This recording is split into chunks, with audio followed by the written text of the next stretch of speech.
Hi friends, ഇന്ന് നമ്മൾ ശംഖുവം കടപ്പുറത്താണ്. ഈ കടൽ ഇങ്ങോട്ട് കയറിയെന്ന് പറഞ്ഞെങ്കിലും വീഡിയോസൊക്കെ കണ്ടെങ്കിലും ഞാൻ പ്രതീക്ഷിച്ചില്ല ഇതിവിടെയല്ല വേറെ എവിടെയെന്നാണ് ഞാൻ കരുതിയത്. പക്ഷെ സത്യം പറഞ്ഞാൽ അവിടെ പോയി കണ്ടപ്പോഴാണ് എനിക്ക് വിശ്വാസമായത്. ഇത്രയും കട കടലിങ്ങനെ കയറിയെന്നുള്ള കാര്യം അവിടെ പോയപ്പോഴാണ് എനിക്ക് വിശ്വാസമായത്. നമുക്ക് കാണാനൊക്കെ ഭംഗിയുണ്ടെങ്കിലും കുറച്ച് പേടിയും കാര്യങ്ങളൊക്കെ ഉണ്ട്. കടൽ അത്രത്തോളം നമ്മളാദ്യം വിചാരിച്ചു ദേഹത്തൊന്നും വന്ന് വീണില്ലല്ലോ എന്ന് വിചാരിച്ചു.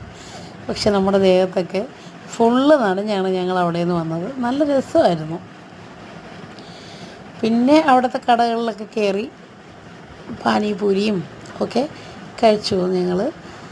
അപ്പോൾ ഇതുവഴി പോകുന്നൊരു എന്നെപ്പോലെ ഇനി ആൾക്കാർ കാണുമല്ലോ ഇതേപോലെ പോയിട്ടില്ലാത്തവർ. നിങ്ങൾ ആരെങ്കിലും അങ്ങനെ പോകാൻ താല്പര്യപ്പെടുന്നുണ്ടെങ്കിൽ അങ്ങനെ പോവുക. പകൽ സമയത്ത് പോയാലും ഓക്കെയാണ്. രാത്രി പോയാൽ ഇത്രയും ആസ്വദിക്കാൻ പറ്റില്ല. സൂപ്പറായിരുന്നു.